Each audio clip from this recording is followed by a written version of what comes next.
আসসালামু আলাইকুম সুপ্রিয় দর্শক মণ্ডলী, আপনারা জেনেছেন কিছুদিন আগে তুলসী গাবার্ড একজন উগ্র হিন্দুত্ববাদী নারী।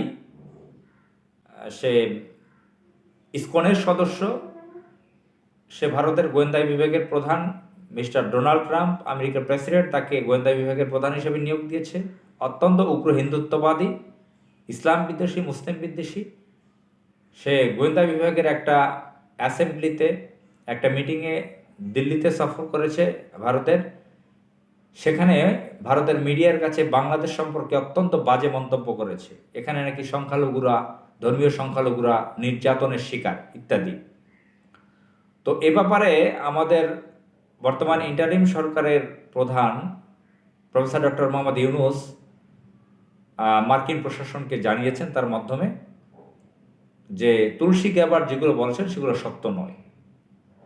এরপরে তারা রিপ্লাই দিয়েছে, হোয়াইট হাউস রিপ্লাই দিয়েছে, ইউনূস সরকারের পদক্ষেপকে স্বাগত জানায় হোয়াইট হাউস। এটা হচ্ছে শিরোনাম একটা পত্রিকার পরে শোনালাম। অর্থাৎ ইউনূস সরকারের পদক্ষেপকে হোয়াইট হাউস স্বাগত জানিয়েছে। তো এটা খুব দ্রুত একটা ফলাফল আমরা দেখলাম, অনেকে এটা খুশি হয়েছেন। ইউনূস, ডক্টর মোহাম্মদ ইউনূসকে ধন্যবাদ দিতেই হয়। আমাদের দেশে সাধারণত দেখি যে আমাদের দেশের বিরুদ্ধে উল্টাপাল্টা যা ইচ্ছা তাই বলে ভারতের লোকেরা বা ইসলাম বিদ্বেষী লোকেরা। বাংলাদেশের ফরেন ডিপার্টমেন্ট কিছুই বলে না। কোনো শক্তিশালী দেশ, ইসলাম বিদ্বেষী দেশ যদি বলে তো এগুলো চুপচাপ থাকে, কিছু বলে না, উল্টা আরও তাদেরকে তোষামত করে। তো ডক্টর মোহাম্মদ ইউনূস এটা প্রতিবাদ জানিয়েছেন তুলসী গ্যাবার্ডের বক্তব্যর। হোয়াইট হাউস সেটাকে স্বাগত জানিয়েছেন। আমি আপনাদের নিউজ থেকে পড়ে শোনাচ্ছি, পত্রিকার থেকে। দৈনিক আমার দেশ পত্রিকা 21 মার্চ 2025 শুক্রবার, 7 চৈত্র 1431, 20 রমজান 1446 আরবি বছর। ফার্স্ট পেজের ডান সাইডে নিউজ হয়েছে, যেটা শিরোনাম আমি আপনাদেরকে পড়ে শুনিয়েছি, আবার শোনাই। সংখ্যালঘু নির্যাতন বিতর্ক, ইউনূস সরকারের পদক্ষেপকে স্বাগত জানায় হোয়াইট হাউস।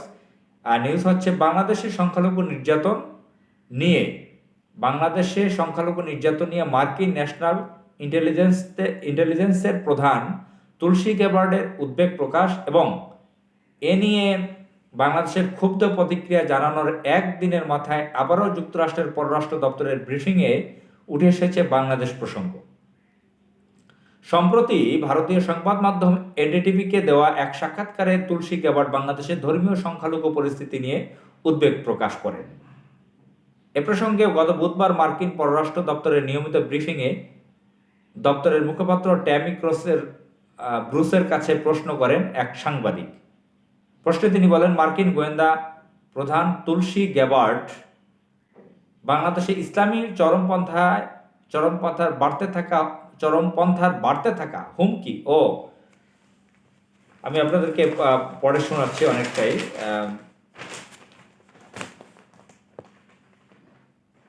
আপনারা বুঝতে পারবেন যে কিভাবে স্বাগত জানিয়েছে তারা। একটি ইসলামী খেলাফত প্রতিষ্ঠার চেষ্টার বিষয়ে সতর্ক করেছেন। তবে তিনি ডক্টর ইউনূসের নেতৃত্বাধীন অন্তর্বর্তী সরকারকে সরাসরি দায়ী করেননি। ইউনূস সরকারও এসব উদ্বেগকে তীব্রভাবে অস্বীকার করেছে, এগুলোকে মিথ্যা বলে অভিহিত করেছে। পররাষ্ট্র দপ্তরের মুখপাত্র ট্যামি ব্রুস বলেন, যে কোনো দেশের সংখ্যালঘু সম্প্রদায়ের বিরুদ্ধে সহিংসতা বা নির্যাতনের আমরা তীব্র নিন্দা জানাই। তবে এক্ষেত্রে বাংলাদেশের অন্তর্বর্তীকালীন সরকারের গৃহীত পদক্ষেপকে স্বাগত জানান তিনি। ব্রুস বলেন, বাংলাদেশের অন্তর্বর্তী সরকার সবার নিরাপত্তা নিশ্চিত করতে যে পদক্ষেপগুলো নিয়েছে তাকে হোয়াইট হাউস স্বাগত জানায়। আমরা সেটাই নজরে রাখছি, এটাই আশা করি এবং এমনটাই অব্যাহত থাকবে। আমাদের পররাষ্ট্র কালচার তো এরকমই হওয়া উচিত। আমরা যুগ যুগ ধরে বাংলাদেশের পররাষ্ট্র দপ্তর অত্যন্ত দুর্বলতার পরিচয় দেয়, বারবার পরিচয় দিয়ে যাচ্ছে। বর্তমানের পররাষ্ট্র উপদেষ্টা তৌহিদ হোসেনও খুবই কাপুরুষ টাইপের একজন, এবং আমরা আলোচনা শুনেছি পিনাকি ভট্টাচার্যের বর্তমান জাকির হোসেন চৌধুরী, নামটা আমার খেয়াল আসছে না, বর্তমান যিনি পররাষ্ট্র সচিব, তিনিও আওয়ামী লীগের আওয়ামী ফ্যাসিবাদের একজন লোক।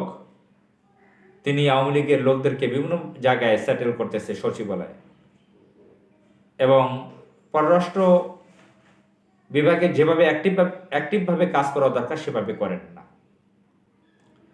তো যাই হোক, আমরা আশা করি আমাদের বাংলাদেশের পররাষ্ট্র দপ্তর স্বাধীন সার্বভৌম রাষ্ট্রের পররাষ্ট্রনীতি যেভাবে হওয়া উচিত সেভাবে পররাষ্ট্রনীতি চালাবে, কূটনীতি চালাবে। ভারতের মতন দেশকে কোনোভাবেই পাত্তা দিবে না।